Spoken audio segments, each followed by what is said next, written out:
महिमा అక్కడ వరకు నిస్సీమ మహిమా నిస్సీమ మహిమా నిస్సీమ మహిమా నిత్య యౌవనామదశాలిని నిత్య యౌవనామదశాలిని నిత్య యౌవనామదశాలిని నిత్య యౌవనామదశాలిని. ఈ శ్లోకంలో ఫస్ట్ లైన్ తత్వాసన తత్వమయి పంచకోశాంతర స్థిత మూడు నామాలు. సెకండ్ లైన్ నిస్సీమ మహిమ నిత్య యౌవన మదశాలిని మూడు నామాలు. ఇక్కడ చాలా మంది నిస్సీమ మహిమ నిత్య అక్కడ బ్రేక్ ఇస్తారమ్మా, ఇవ్వకూడదు. నిస్సీమ మహిమ ఒక నామం, నిత్య యౌవన యౌవన అని చెప్పాలండి, యౌవన. అంతేగాని యవ్వన యా చెప్పి వాకింద వాలాగా చదివేస్తారు, యవ్వన కాదు యౌవన. ఓకే, నిత్య యౌవన అలా చెప్పాలి.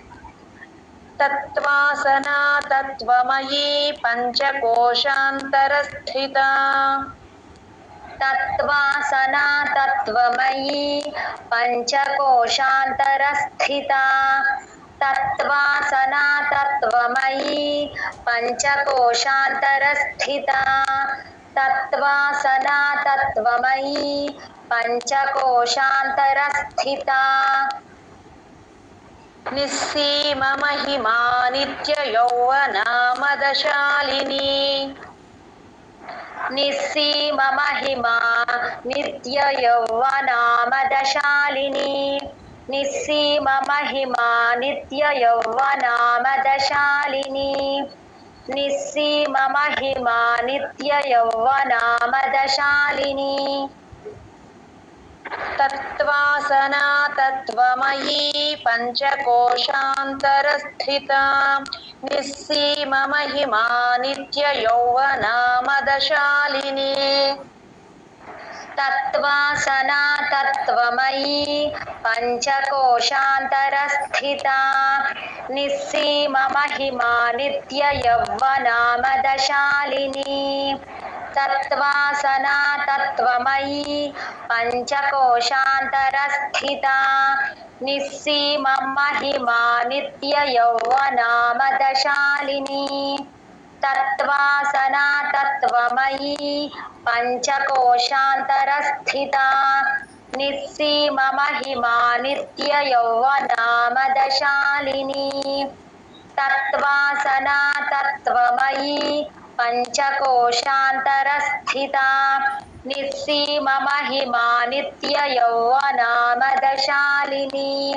తత్వాసనా తత్వమయీ పంచకోశాంతర స్థిత నిస్సీమ మహిమా నిత్య యౌవనామదశాలిని తత్వాసనా తత్వమయీ పంచకోశాంతర స్థిత నిస్సీమ మహిమా నిత్య యౌవనామదశాలిని తత్వాసనా తత్వమయీ పంచకోశాంతర స్థిత నిస్సీమ మహిమా నిత్య యౌవనామదశాలిని తత్వాసనా తత్వమయీ పంచకోశాంతర స్థిత నిస్సీమ మహిమా నిత్య యౌవనామదశాలిని. జై గురుదత్త, జై గురుదత్త. మదఘూర్ణిత రక్తాక్షి, ఘూర్ణిత అండి, ఘూ మహాప్రాణం చూసుకో. మదఘూర్ణిత రక్తాక్షి, మదఘూర్ణిత రక్తాక్షి, మదఘూర్ణిత రక్తాక్షి మదపాటలగండభూః, మదపాటలగండభూః, మదపాటలగండభూః, మదపాటలగండభూః చందనద్రవదిగ్ధాంగీ, చందనద్రవదిగ్ధాంగీ, చందనద్రవదిగ్ధాంగీ, చందనద్రవదిగ్ధాంగీ చాంపేయ కుసుమ ప్రియా, చాంపేయ కుసుమ ప్రియా, चाम्पेय कुसुम प्रिया चाम्पेय कुसुम प्रिया मदघूर्णितरक्ताक्षी मदपाटलगण्डभूः मदघूर्णितरक्ताक्षी मदपाटलगण्डभूः मदघूर्णितरक्ताक्षी मदपाटलगण्डभूः मदघूर्णितरक्ताक्षी मदपाटलगण्डभूः चन्दनद्रवदिग्धाङ्गी चाम्पेय कुसुम प्रिया चन्दनद्रवदिग्धाङ्गी चाम्पेय कुसुम प्रिया चन्दनद्रवदिग्धाङ्गी चाम्पेय कुसुम प्रिया चन्दनद्रवदिग्धाङ्गी चाम्पेय कुसुम प्रिया मदघूर्णितरक्ताक्षी मदपाटलगण्डभूः चन्दनद्रवदिग्धाङ्गी चाम्पेय कुसुम प्रिया మ్యామ్ నామాలు చెప్తారా మీరు చెప్పండి మళ్ళీ చెప్తాను ఓకే मदघूर्णितरक्ताक्षी मदपाटलगण्डभूः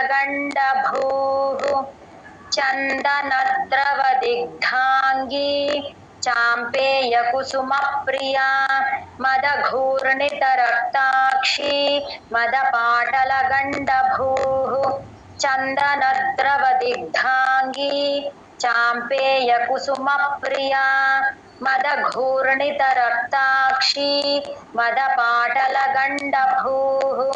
चन्दनद्रवदिग्धाङ्गी चाम्पेय कुसुम प्रिया मदघूर्णितरक्ताक्षी मदपाटलगण्डभूः चन्दनद्रवदिग्धाङ्गी चाम्पेय कुसुम प्रिया मदघूर्णितरक्ताक्षी मदपाटलगण्डभूः चन्दनद्रवदिग्धाङ्गी चाम्पेय कुसुम प्रिया मदघूर्णितरक्ताक्षी मदपाटलगण्डभूः चन्दनद्रवदिग्धाङ्गी चाम्पेय कुसुम प्रिया मदघूर्णितरक्ताक्षी मदपाटलगण्डभूः चन्दनद्रवदिग्धाङ्गी चाम्पेय कुसुम प्रिया जय गुरुदेव ఒక్క నిమిషం అండి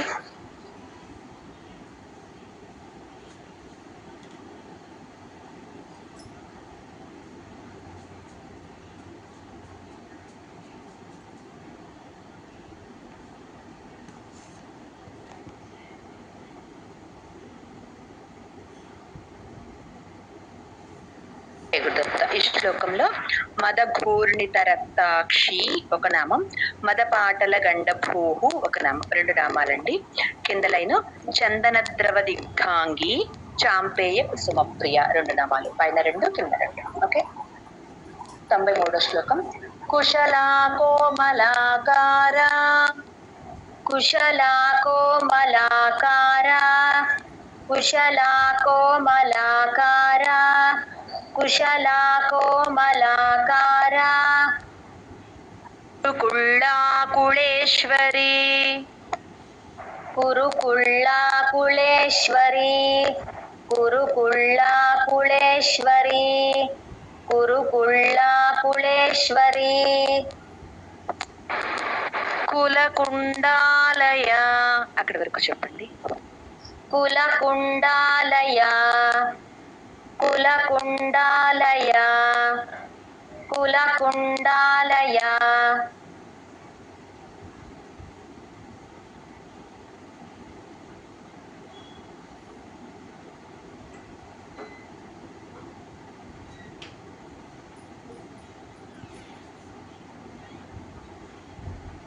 కౌళమార్గ తత్పర సేవిత కౌళమార్గ తత్పర సేవిత కౌళమార్గ తత్పర సేవిత కౌళమార్గ తత్పర సేవిత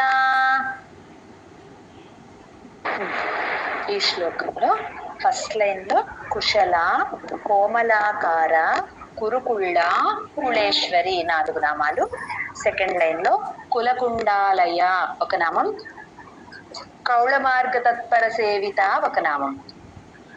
కులకుండాలయ కౌళ దగ్గర ఆపుతారండి, అలా ఆపకూడదు. కులకుండాలయ ఆపుకోండి కావాలంటే. కౌళ మార్గ తత్పర సేవిత ఒక నామం, 2 నామాలు. కుశల, కోమలాకార, కురుకుళ్ళ, కుళేశ్వరి. కుశల, కోమలాకార, కురుకుళ్ళ, కుళేశ్వరి. కుశల, కోమలాకార, కురుకుళ్ళ, కుళేశ్వరి. కుశల, కోమలాకార, కురుకుళ్ళ, కుళేశ్వరి. కులకుండాలయ కౌళ మార్గ తత్పర సేవిత. కులకుండాలయ కౌళ మార్గ తత్పర సేవిత.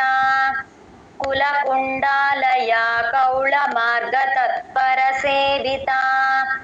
కులకుండాలయ కౌళ మార్గ తత్పర సేవిత.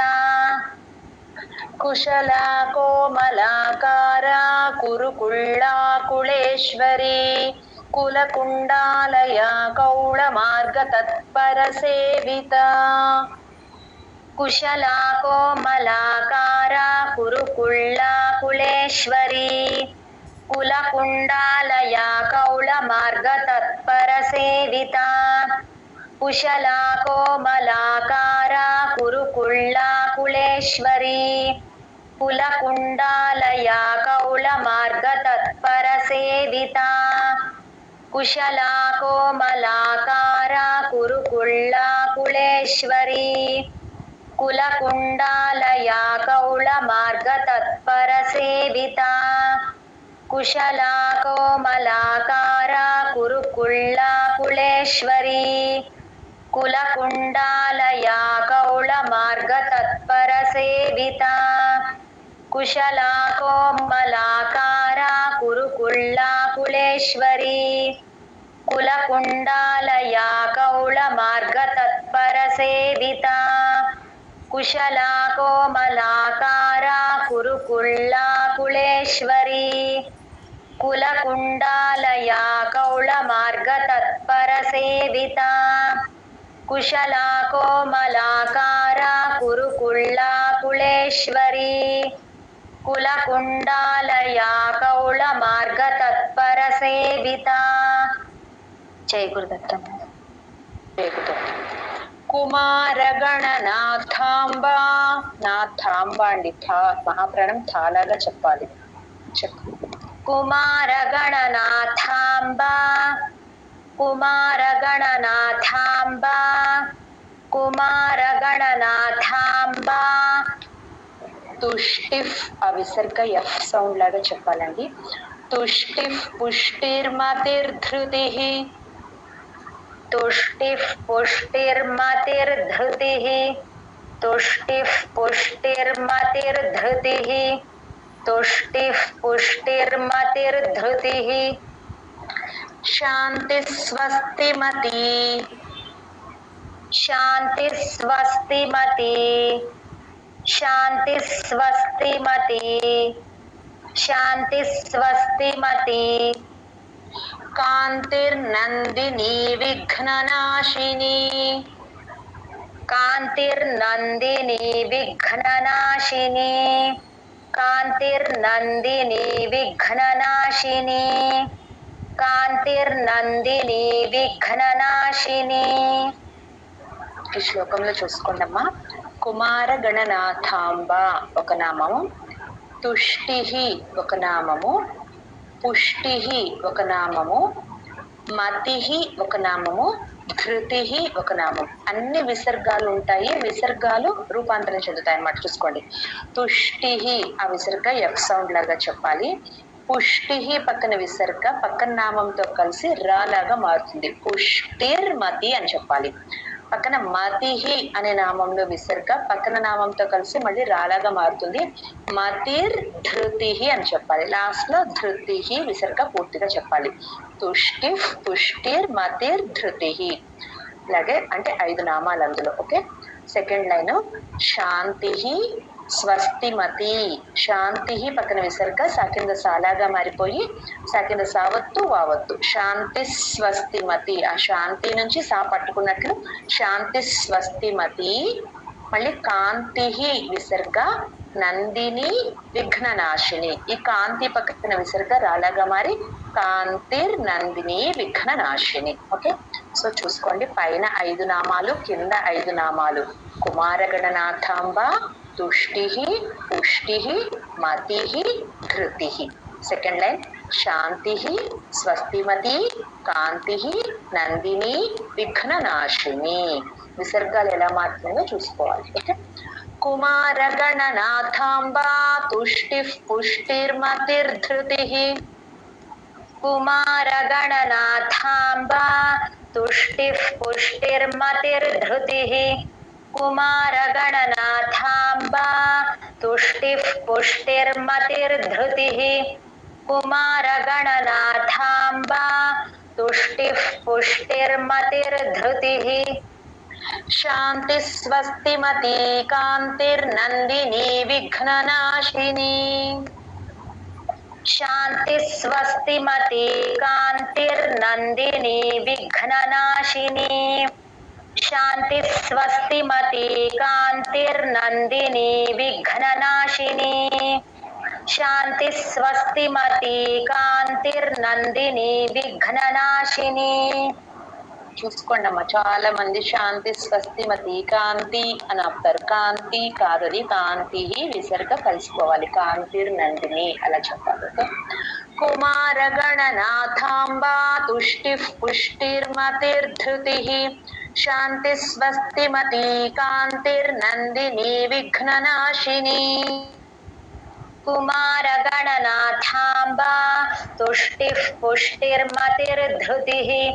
శాంతి స్వస్తిమతి కాంతిర్నందిని విఘ్ననాశిని. కుమారగణనాథాంబ తుష్టి పుష్టిర్మతిర్ధృతి. శాంతి స్వస్తిమతి కాంతిర్నందిని విఘ్ననాశిని. కుమారగణనాథాంబ తుష్టి పుష్టిర్మతిర్ధృతి. శాంతి స్వస్తిమతి కాంతిర్నందిని విఘ్ననాశిని. కుమారగణనాథాంబ తుష్టి పుష్టిర్మతిర్ధృతి. శాంతి స్వస్తిమతి కాంతిర్నందిని విఘ్ననాశిని. కుమారగణనాథాంబ తుష్టి పుష్టిర్మతిర్ధృతి. శాంతి స్వస్తిమతి కాంతిర్నందిని విఘ్ననాశిని. కుమారగణనాథాంబ తుష్టి పుష్టిర్మతిర్ధృతి.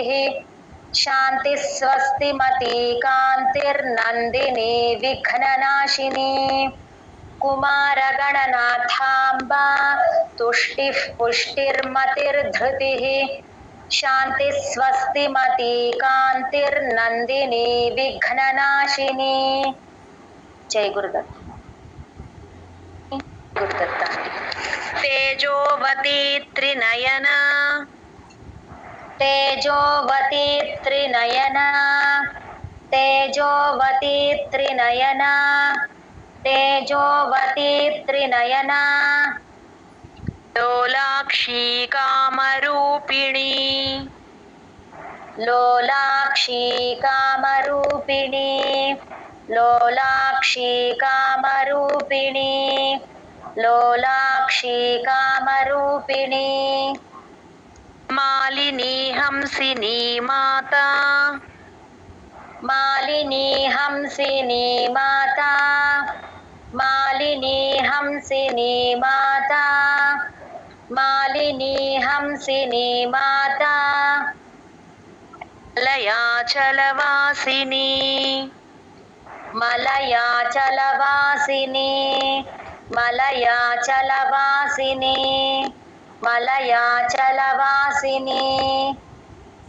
ఈ శ్లోకంలో తేజోవతి త్రినయన లోలాక్షి కామరూపిణి. లోలాక్షి కామరూపిణి ఒకటే నామం అండి, 3 నామాలు. Okay. Second line Malini, Hamsini, మాత, మలయాచల వాసిని 4 నామాలు. తేజోవతి త్రినయన లోలాక్షి కామరూపిణి. తేజోవతి త్రినయన లోలాక్షి కామరూపిణి. తేజోవతి త్రినయన లోలాక్షి కామరూపిణి. తేజోవతి త్రినయన లోలాక్షి కామరూపిణి. మాలిని హంసిని మాత మలయాచలవాసిని. మాలిని హంసిని మాత మలయాచలవాసిని. మాలిని హంసిని మాత మలయాచలవాసిని. మాలిని హంసిని మాత మలయాచలవాసిని. తేజోవతి త్రినయన లోలాక్షి కామరూపిణి. మాలిని హంసిని మాత మలయాచలవాసిని. తేజోవతి త్రినయన లోలాక్షి కామరూపిణి. మాలిని హంసిని మాత మలయాచలవాసిని. తేజోవతి త్రినయన లోలాక్షి కామరూపిణి. మాలిని హంసిని మాత మలయాచలవాసిని. తేజోవతి త్రినయన లోలాక్షి కామరూపిణి. మాలిని హంసిని మాత మలయాచలవాసిని.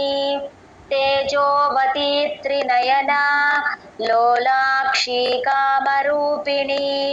మాలిని హంసిని మాత మలయాచలవాసిని. తేజోవతి త్రినయన లోలాక్షి కామరూపిణి. మాలిని హంసిని మాత మలయాచలవాసిని. తేజోవతి త్రినయన లోలాక్షి కామరూపిణి. మాలిని హంసిని మాత మలయాచలవాసిని.